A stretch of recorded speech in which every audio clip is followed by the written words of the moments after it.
Hope everyone is doing great today. So we're just going to talk a little bit about the state of the economy right now and the Fed as well. So it's very interesting times without a doubt here. The Fed is hiking rates into a slowdown clearly. And nobody can deny the economy is slowing down. It's becoming a debate of whether we're actually in the recession now because of, well, this estimate here, the Atlanta Fed GDP, saying that, well, as you can see here, and that will be, this is for the second quarter, and first quarter we had negative GDP, and the technical term for a recession is two negative quarters of GDP, and we've gotten that. Like, even, they revise the number and stuff, they'll change the number some, but I've heard that, well, it's going to go to the downside. I don't see how we're going to get to positive from minus 2.1%. It'll still be technically a recession, but the thing that everybody points out is that, well, the job market, the labor market is still incredibly tight. We still have two people for, well, two jobs for every person. And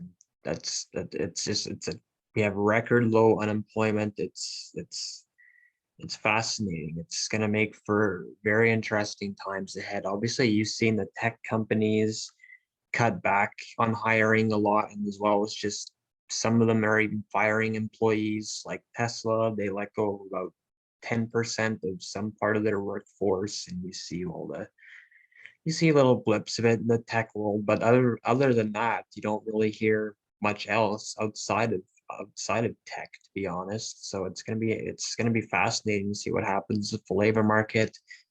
Mr. Powell has kind of said that if we have to, make unemployment rise, then to get, inflation under control, then that's just the way it's going to be. If we got to tip us into a recession to get, inflation under control, then that's kind of how it's just going to go. And he hasn't, he obviously can't say that directly, but from what I've taken from his commentary recently, as well as the Fed as a whole, is that, obviously they are laser focused on inflation and very determined to bring it down. So it's making for interesting times. Obviously, we've had this huge drop in bond yields. That's very interesting as well.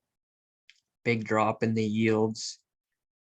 Everybody's all of a sudden just pricing in a recession like crazy. Like, the market is just suddenly, the stock market is very focused on the recession. No longer it's, well, inflation is obviously in the picture, but now it's very much a recession. And, obviously we could well be in one right now, even though there's two jobs for every person, which is just, it's crazy to think about.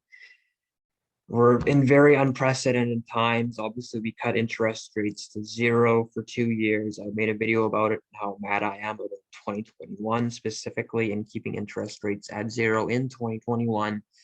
And how basically it's, well, the Fed has made a series of colossal mistakes, and it's really, it's really unfortunate for the consumer. Like, where we have to suffer so badly because of these colossal Fed mistakes. It's unfortunate. You hate to see it. So we'll have a bit of a look at just the inflation expectations. This is the Fed Bank of New York. For those who don't know, there's all kinds of different Fed banks and Fed members. This is obviously, we're looking at, this is the Atlanta Fed, and look at New York here. Inflation expectations not looking good whatsoever at all. Looking pretty bad here. Then we'll have a look at, this is from the most recent Fed meeting. So this is definitely of note. You can kind of see their projections and stuff and whatnot. Very interesting for sure, as you can see here. I'll just let everybody kind of have a look at it here.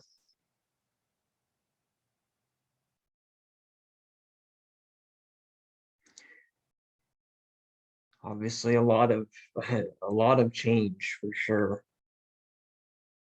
as you can see. They pivoted in November with they said transitory inflation. How that is the single-handedly the the dumbest call ever is transitory inflation. One of them is it's just, oh, like I can't explain how dumb that call was and how brutal and awful and how we were suffering so much because of that just colossal mistake in transitory inflation, and as well as just simply keeping rates at 0% in 2021. There was inflation in the pipeline. People were calling for it in 2020 that inflation was coming. You know, people were calling for it in 2020. Obviously, nobody could see the war coming, and that's a large effect of it, but nonetheless. So moving on here to the housing market a little bit, just wanted to kind of talk about it briefly. Obviously, it's cooled a lot. Even in Canada here, it's cooled a lot, as you can well, someone you can see here. But obviously, the rising mortgage rates have a huge effect on that. With the interest rates rising, it's been very fascinating to see the housing market has like done a total almost 180 rather instantly. It's been very interesting. The whole economy is somewhat done. Well, it hasn't done, as much of a turnaround as the housing market, but it's definitely slowed. Like the economy is slowing. Like the big thing is how the Fed is hiking into a slowing growth. It's either slowing growth or a recession we're in right now. And you can debate it lots because at the end of the day, it's the unemployment rate. You can't really call it a recession with unemployment at what it is. People have to be losing jobs for it to be a recession. Not, this is, historically low unemployment. So continuing on with that bit of a theme here, we'll look at, I guess, inflation, kind of some commodities. As you can see, they've rolled over. Like here, you can see the war happens. It spikes. You can see the war here remains high. War is still going on. Nothing has changed really. Mr. Putin is still blocking, I believe. Don't quote me on this. I've been too on top of the Ukraine war recently, but I believe that he is still blocking, but I think it's the Black Sea, but there's Turkey, the little entrance to get into, call it the Ukraine, and then out into the liver countries to Africa, like for example, they're starving, but I believe that he's still kind of just blocking it and holding them hostage in a way, holding basically the whole world hostage with food. So that situation in Ukraine hasn't really changed at all. And we've still seen wheat come down a lot, and same with soybeans. We can look at corn, why not?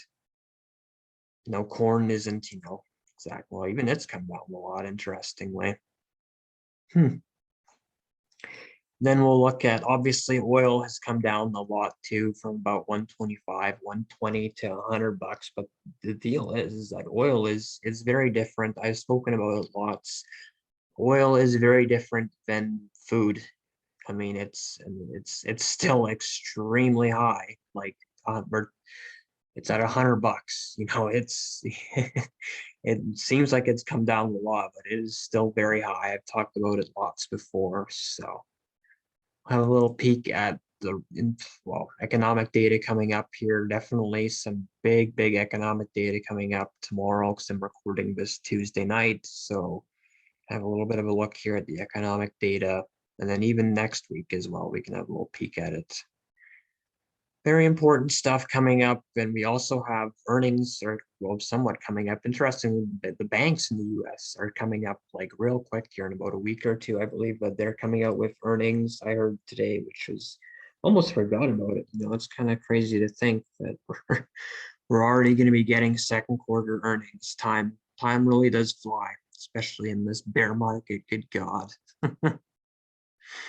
But yeah, so I just kind of wanted to do a little bit of a video on the current economy and stuff. So I hope everyone is doing great.